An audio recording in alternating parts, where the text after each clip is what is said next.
Okay.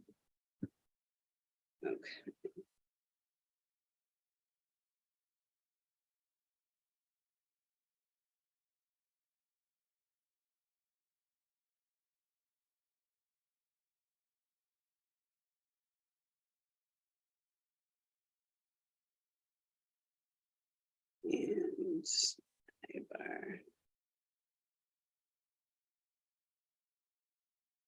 All right, that is sent. All right, so if everybody, we are now streaming, so if everybody can just go on mute.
Good morning, everyone. Thank you so much for tuning in to our virtual rally for New York's children.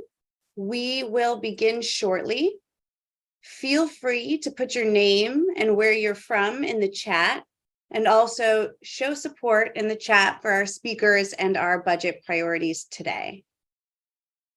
Most importantly, keep an eye out for opportunities to take action throughout the course of today's rally. We will begin shortly.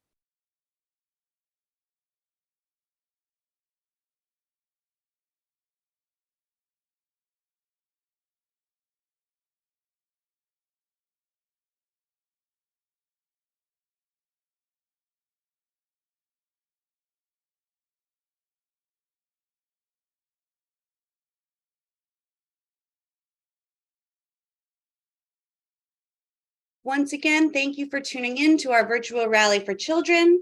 Feel free to put your name and where you're from in the chat and show support for our speakers and our budget priorities. Keep an eye out for opportunities to take action throughout the course of today's rally.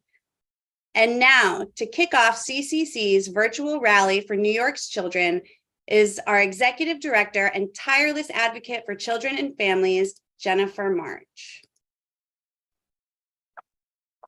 Good morning, everybody. Thank you for tuning in to our virtual rally for New York's children, which we hold every year now to advocate for investments in children, families, and community in the state budget process to ensure that all children and their families are healthy, housed, educated, and safe. We hope you will show support today for our speakers by participating in the chat, and we hope that you will take action by clicking the links provided throughout the rally to write to your legislators and the governor's office about budget priorities for children. It is only because of the engagement of New Yorkers like you that we can draw attention to these issues and build the public and political will needed to create transformative and systemic change. As many of you know, in January, we released our Child and Family Wellbeing in New York State Index. It's a comprehensive report that examines county-level data on economic security, housing stability, healthcare access, education, youth, and family and community. And the report draws attention to the status of children and families in all 62 counties in New York State, illustrating both where barriers to well-being are concentrating, as well as long-standing inequities that persist across the state. The report offers timely, data-driven roadmap to improve child and family well-being. And we'll be dropping the report and the index into the chat and encourage you to download it, share it with your friends and colleagues. As we saw a couple weeks ago, Governor Hochul's executive budget lays out a vision and identifies core priorities and key investments that will address a multitude of challenges facing New York's children and families. Some of the positive things her budget does: it expands mental health services for school-age children. She proposes to ramp up affordable housing production. She would index the minimum wage to inflation, and she advances a series of proposals to improve access to childcare. However, our report underscores the urgent need for state leaders to go much farther than the governor's budget to address the compounding consequences of the pandemic and profound disparities experienced by children and families. Key findings that support our advocacy efforts today include: in 22 of 62 counties, more than 20% of children live in households below the poverty level, which is higher than the national rate of 16%. In 49 counties, more than 20% of all renters spend at least half their entire income on rent. And then less than 50% of 3- and 4-year-olds are enrolled in early education programs in 29 of 62 counties. And lastly, in 25 counties, more than 10% of youth between 20 and 25 years of age are jobless, yet actively seeking work. This data informs our state budget priorities, which is what we're here to talk about today. We hope you will join us and our fellow advocates, including youth, caregivers, and providers, in taking action on these priorities. There will be real-time opportunities for you to write your state legislator and the governor throughout the rally and we hope to keep turning your attention to those links. We also encourage you to share the report and our letter writing campaigns with your networks and on social media.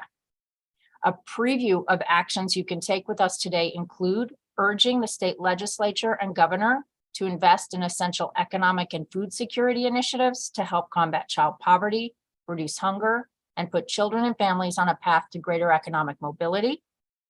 Enacting and funding programs that will keep New Yorkers out of shelter, prevent housing evictions, and help them secure stable housing for their families. Investing in supports for families and adequately funding services that address the root cause of child welfare involvement.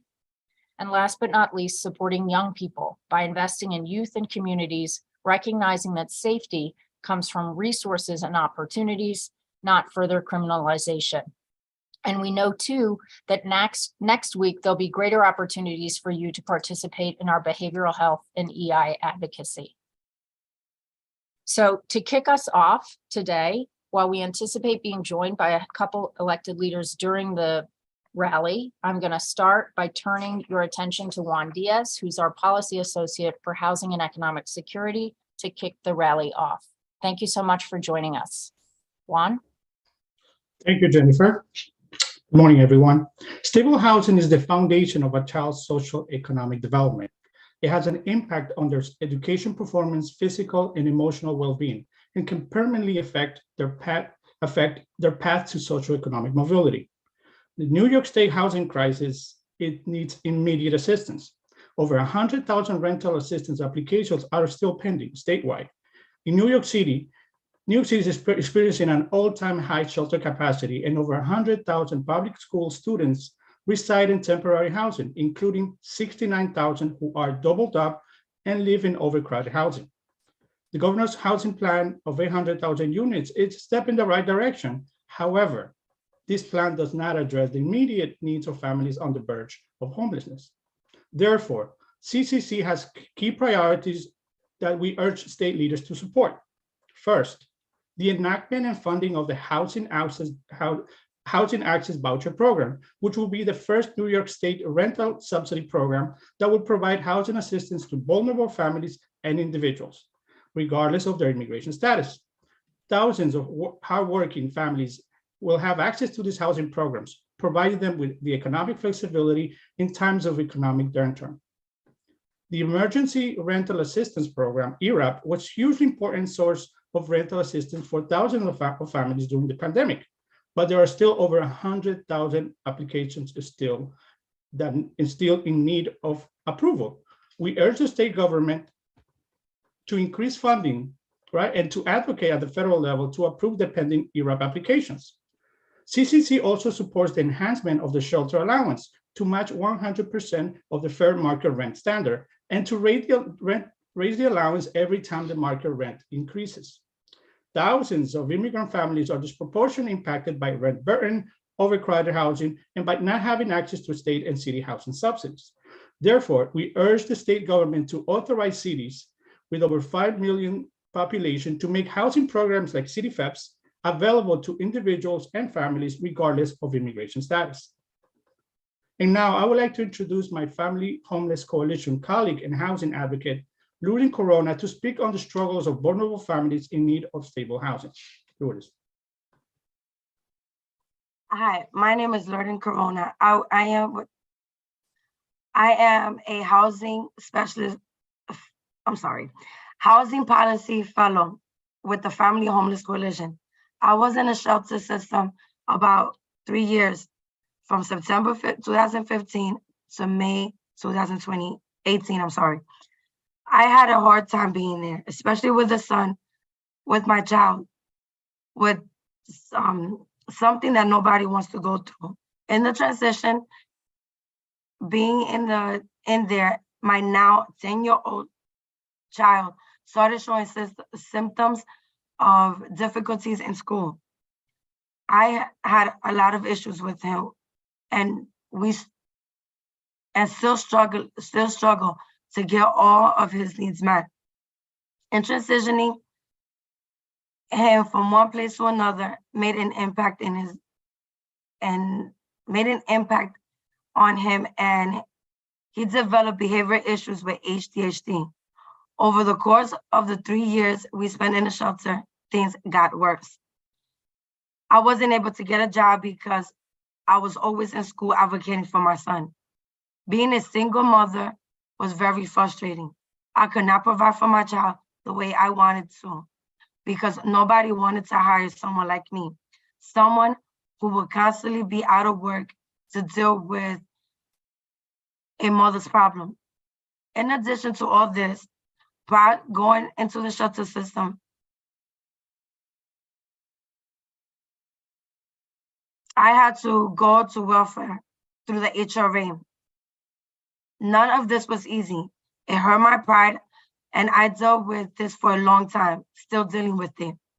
Now, I get the opportunity to be a part of a team of people that have shared my experience, that have gone through some of the same things I have, and others have a different perspective to bring. It's uplifting to be able to advocate for others with the same problems as me or who are struggling with difficult times. Despite of all this, despite of the ups and downs that I fought alone with my son, I have managed to take care of him and his little sister. But I am here to let you know today that that in the shelter system, not everything is like a pretty painted picture. You go through things no one knows unless they have been in there. You break down mentally and physically, trying to figure out what's the next step and how in the world you're gonna get out of the situation. The city needs to do better to keep children and their families from ever entering the shelter system in the first place. It is traumatic for anyone, especially for children like mine with special needs.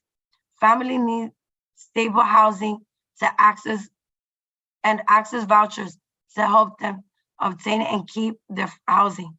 Preventing homelessness in the first place is the best path forward to children, families, and communities.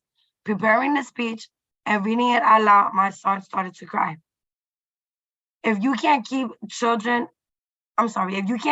people at the shelter, you need to get them the services they need while they're in the shelter: educational, mental health, and childcare. How is anyone supposed to live in a shelter system without these supports?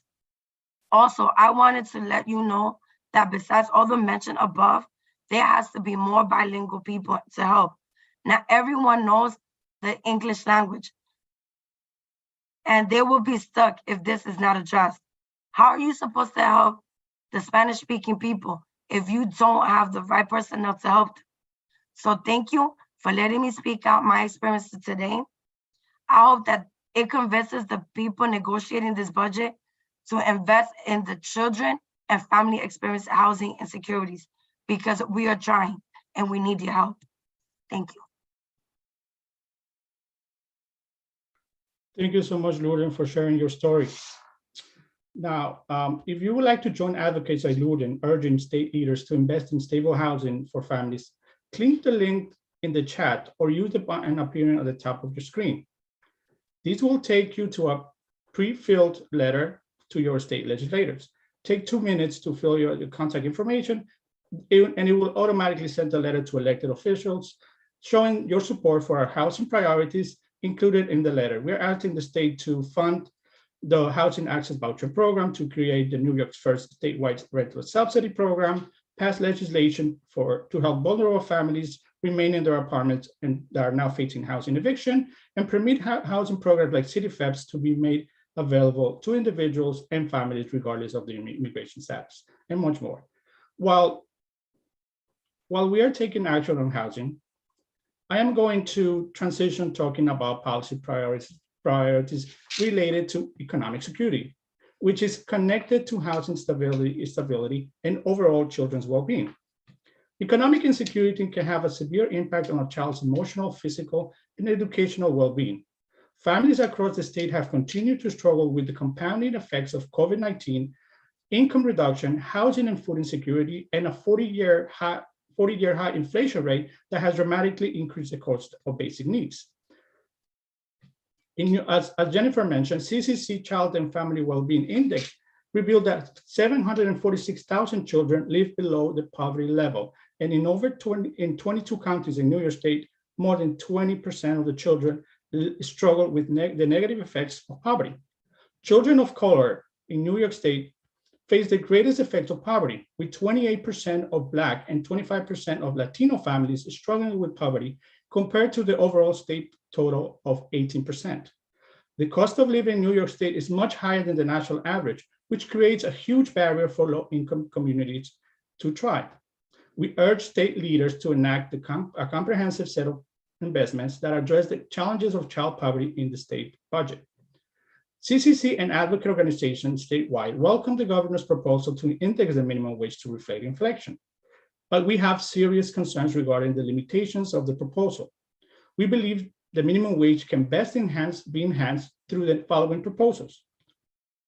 By securing the minimum wage increases that are indexed to inflation to support almost 2.9 million workers throughout the state's Bill 3062, the proposal raised up the New York legislation will index the annual state increases to inflation and labor productivity. Additionally, we support the elimination of the sub-minimum wage to support over 250,000 tip workers who were left out on the last minimum wage increases. Multiple studies have concluded that tax-based refunds have significant positive effects on low-income communities' overall well-being. Deepening and expanding the tax credits will provide available New York State families with the ongoing financial support and a pathway mobility to economic security. Therefore, CCC urges state leaders to take the following actions in the fiscal year 24 budget. Expand and deepen the New York State Earned Income Tax Credit by permanently increasing the percentage of the state credit paid to families from 30 to 45% of federal credit, and adjust filing requirements so all immigrant tax filers can access to this credit. Additionally, to enhance the Empire State Child Credit, to ensure that households with children under 4 years of age are eligible, that credits are graded to lowest income households, and that all immigrant tax filers receive the full tax credit. Families receiving cash assistance struggle to afford the most basic needs. The cash assistance grant has not been increased in over a decade. Therefore, we support increasing the value of public benefits so that the basic cash aid grant and utility allowance reflect inflation. Now, my colleague Jenny Veloz will speak about food insecurity and the impact on New York State's child's overall well-being. Thank you so much, Juan, for that important information. As you know, food insecurity goes hand in hand with economic insecurity, and children are impacted across the state. 1 in 7 children experience hunger in New York State, which disproportionately impacts Black and Latinx children.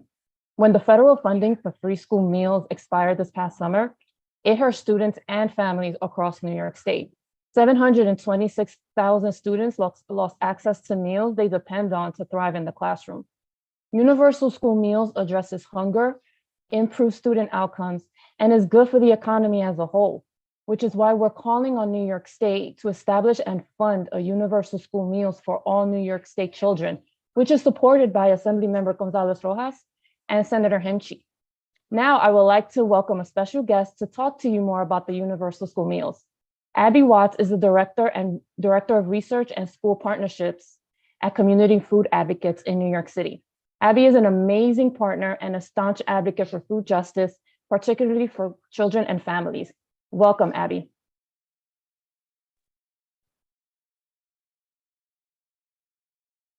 Thank you, Jenny, and good morning, everyone. As Jenny mentioned, since the start of the pandemic, the federal government has had waivers in place that's made it possible for schools across the country to provide free breakfast and lunch for all their children. Am I unmuted? I'm sorry, it's telling me to unmute myself. No, we can hear you. Okay, great.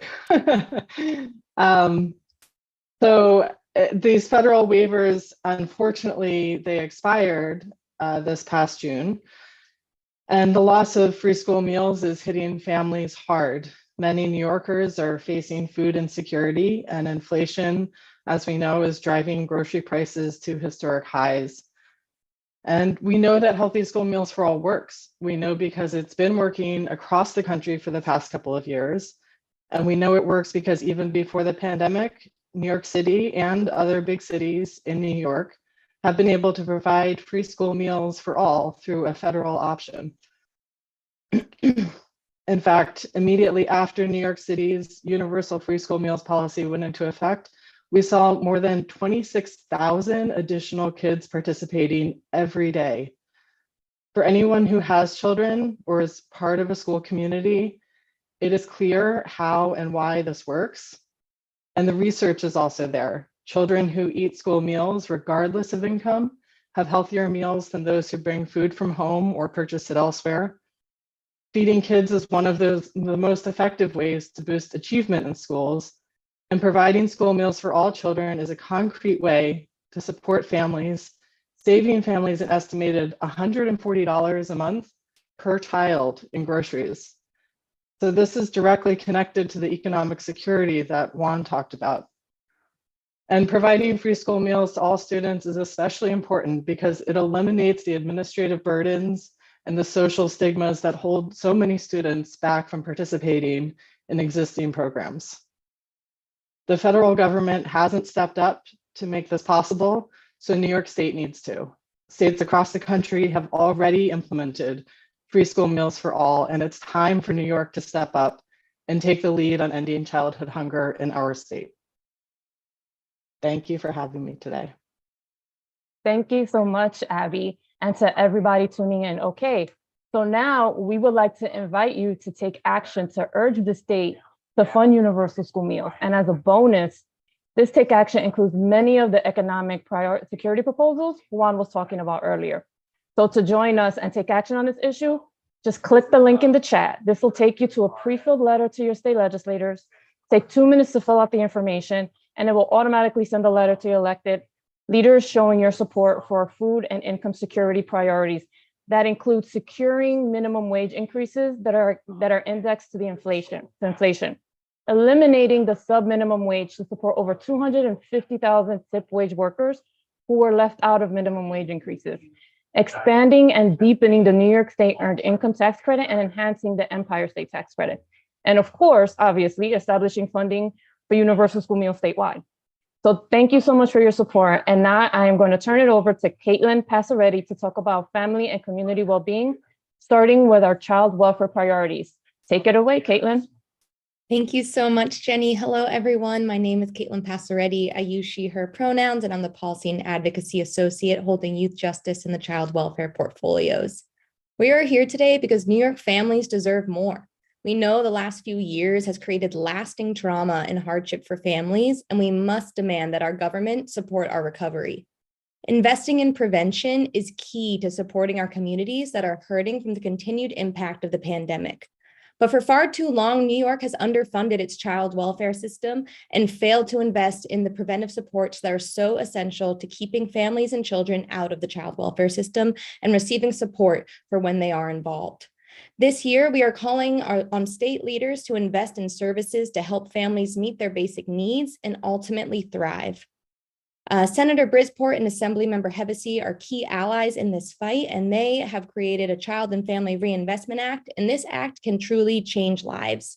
We're supporting this act because we know families deserve a specific level of care that has not been met in the past years. This act calls for universal childcare and tax supports, in addition to restoring and securing full funding for the state and local 75-25 match for protection, prevention, and independent living services, creating a flexible child and family well-being fund to support the growth of primary prevention programs focused on the needs of children and families, funding the kinship guardianship assistance program outside of the foster care block grant, which will incentivize more counties to use kin as a permanent placement option, and creating and funding a UBI pilot for pregnant and parenting households. We must also increase the value of the child welfare housing subsidy from $300 to $725 to promote family reunification and independent living, because we all know $300 is not enough to live in this state. These priorities will strengthen families, and it is our collective responsibility to ensure family needs are prioritized in this budget. If you'd like to help us move the needle on these priorities, we have an opportunity for you to take action right now. Using the link in the chat, please send a letter to your state legislators, urging them to invest in an array of areas that will keep families together and strengthen communities. I'm gonna hope you all go to the chat right now. Thank you. As you finish sending your letter on our related child welfare priorities, I'm going to turn our attention to youth justice. We must invest in the youth and youth opportunities in New York. You have all probably seen or read articles spewing rhetoric about youth crime. And let me be abundantly clear, youth crime is not rising in New York State or New York City. And this fear mongering around crime from the media is destructive, dangerous, and untrue. We all know the path to true safety and well-being is not through criminalization, but is instead through investments in youth and communities. Young people in New York have clearly expressed that they need and want access to housing, behavioral health care, after-school programs, year-round employment, and opportunities and holistic supports, not further criminalization. We therefore are calling on our elected officials to reject entirely revisiting components of bail reform, expedite this distribution of raise the age funds to counties, and ensure New York City can access these funds. This was a landmark legislation to ensure 16 and 17-year-olds are not prosecuted as adults, and we need to make sure that all 16 and 17-year-olds, including those in New York City, are able to access this funding and are able to see the benefits of this legislation. We must invest state funding in close to home, which allows New York City young people to remain in the city rather than detained upstate. We must prioritize reaching special populations, including homeless youth, youth aging out of foster care, youth leaving detention or placement, and undocumented young people with year-round youth development and employment training opportunities. We cannot leave any young person behind. We need to increase investments in community-driven, youth-informed violence interrupting initiatives, as well as alternatives to detention and incarceration that focus on reaching youth. Again, we do not want more criminalization. We have to pass the Youth Justice and Opportunities Act, which expands alternatives to incarceration and immediate record sealing for youth and emerging adults up to the age of 26. And we have to pass the Youth Interrogation Bill, which ensures that young people under 18 must consult with legal counsel prior to being questioned by the police. CCC has the privilege of working with youth advocates from across the city. And since they are in school this morning, we asked them to send us a video of their thoughts about what they would like to see investments in. As young people, their voices should be the ones we listen to, and they have been answering the question about what they need to thrive. When we asked, this is what a few of them had to say.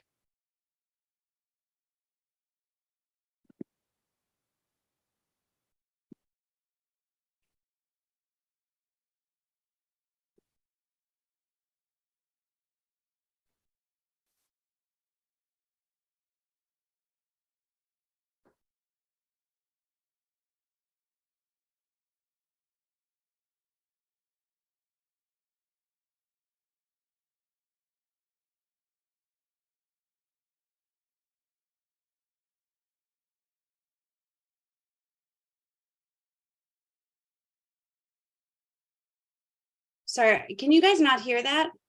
I can't hear anything. I so apologize. Let me start that over. There's a clear and evident Better? mental health crisis amongst youth in New York City. When we discuss all of these issues, whether it be economic mobility or housing, climate change, student loans, a lot of things going on every time we turn on the news, and it's overwhelming for youth. And so we have to make sure that we're establishing safe and open spaces that allow them to just decompress. It's okay to be vulnerable, that we have to destigmatize a lot of things in our communities around mental health. And so I want to see a lot of resources extended to students. I want to see that they're being prioritized in their education, at homes, in every area of their life. They feel like their minds are being taken care of. I believe my community would benefit from more opportunities to interact with each other. Community building is especially important, and I also think that it would be beneficial for school-aged youth to interact with political officials in the area. It would be helpful to get acclimated with local politics and continue to be educated as a voter in the future.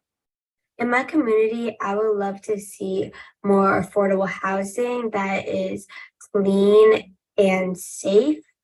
All over New York and in all neighborhoods, the rent is just super high. And even though the rent is super high, they're still not, they don't meet the living standards that should be there, you should be able to get for paying that much. And not everyone is able to pay that much and everything like that. What I'd love to see more in my community is more accessible educational programs for youth. I think that programs like these would give kids something to do outside of school and during the summer, which would prevent them from turning to worse alternatives. These programs would also help build community and allow kids from different schools and backgrounds to bond and understand each other better. I live in the Bronx, so one thing that I want to get funded or improved has to be the housing system. So there's a lot of projects in the area that I live in, and they're very much underfunded and very unsafe for people. Even not even a year ago, there was a big fire that happened that killed a lot of my community people, which is very sad to see considering that the government does have money to fund and rectify these situations. So personally, I feel like a lot of money should go towards funding for housing. As a student myself, I see that schools typically don't provide a lot of concrete mental health resources to students, and it definitely makes students as a whole feel less supported in their classes and in general. I think that the government should fund school mental health programs more and create a more robust structure for students to get the mental health care that they need. Ooh. Thank you so much to our Youth Action members for sharing their thoughts. They are all amazing leaders, and we are so blessed and excited to stand with them and work with them to make sure New York is the place that we can all see a future in. But as you see, safety is investment. Safety is making sure that people have access to housing and behavioral health care and after school programs and holistic supports. We need to take action today to ensure that our leaders know that. So you can click the link in the chat to tell our elected official to support young people, to invest in youth and communities, and to recognize that safety comes from resources and opportunities, not further policing and criminalization. So after you send that letter with the link in the chat, I'm going to turn it over to Rebecca Charles, who will talk about our childcare priorities. Thank you. Thank you so much, Caitlin, for raising such important issues within the youth justice space. My name is Rebecca Charles, and I am also a policy and advocacy associate here at CCC. As we emerge from the pandemic, accessible childcare will play a crucial role in our recovery process. Childcare is the largest monthly bill for New York families, and women were 2.5 times more likely than men to cite a lack of childcare as their primary reason for being out of work. Additionally, currently in 29 counties across the state, less than 50% of 3- and 4-year-olds are enrolled in preschool care. There is also a crisis among childcare workers who are among the lowest paid workforce in the New York economy and are leaving the profession for jobs that, quite frankly, can provide them living wages to support them and their families. We are so happy to see the governor prioritizing childcare in this year's executive budget by expanding access for families. In particular, we are happy to see proposals to cap family copays at 1%, increase subsidy income eligibility, and enact automatic eligibility for families receiving other forms of public assistance. However, these expansions still leave many families excluded from receiving care and do not offer long-term solutions to the workforce crisis. We hope the state will go even further with childcare investments in the final budget by investing $60 million to expand access to undocumented families statewide and investing $1 billion to raise the average worker compensation by $12,500 per year. It is past time for the state to make bold investments in childcare, ensure that families across the state have access, and that workers are adequately supported and compensated.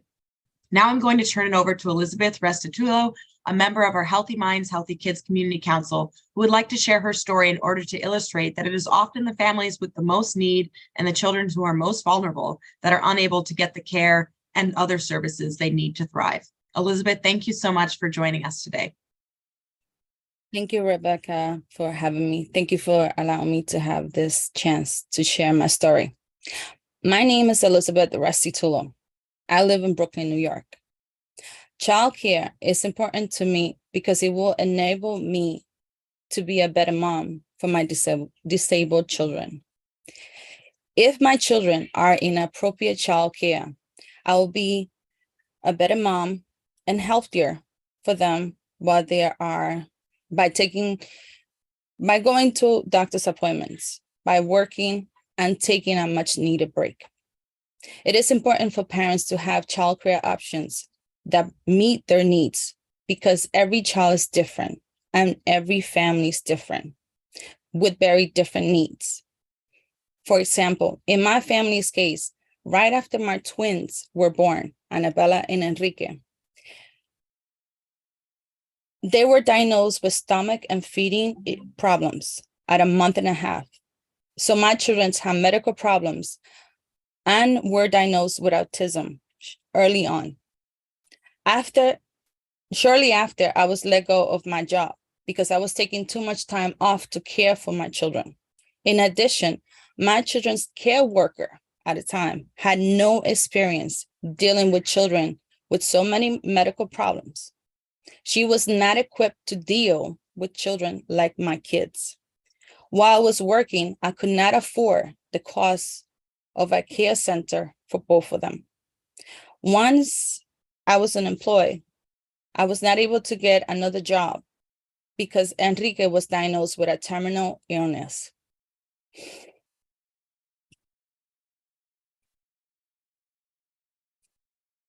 And currently, I cannot find a caretaker that will care for him because he's such a high liability. He can easily get hurt. In my situation, Enrique has 24-hour home health aid care.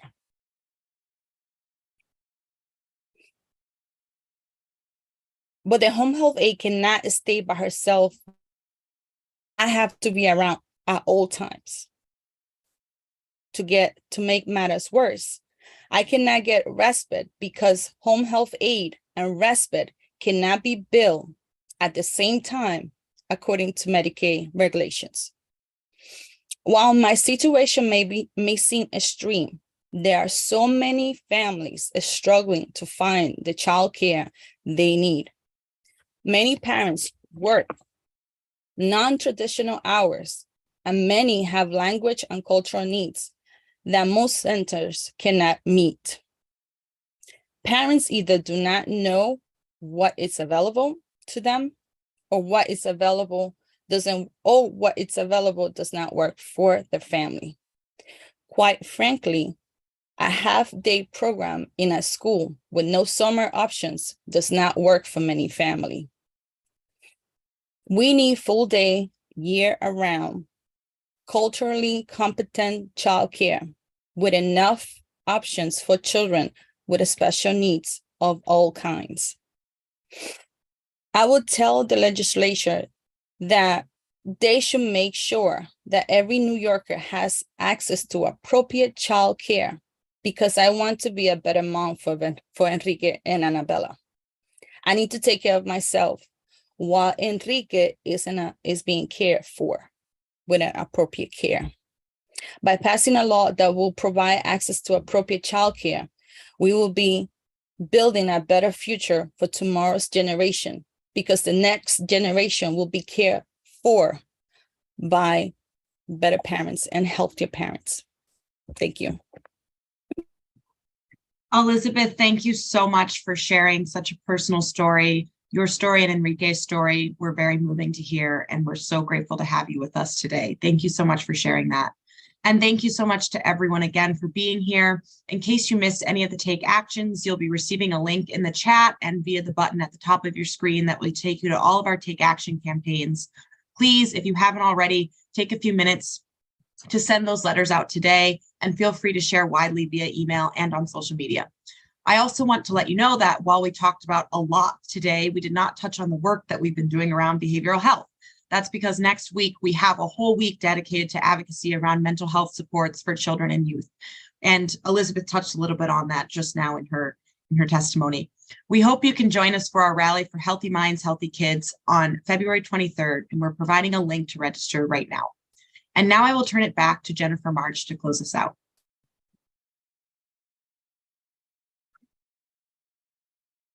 Thank you. I hope everyone can hear me. I just want to say, CCC is a real true believer that there's strength in numbers. So I just want to give a shout out to our policy advocates, our peers at fellow advocacy organizations, our lived experts, and all of you for joining us today. We really need to continue to raise our voices and prioritize putting children, youth, and families front and center in the budget process as it unfolds.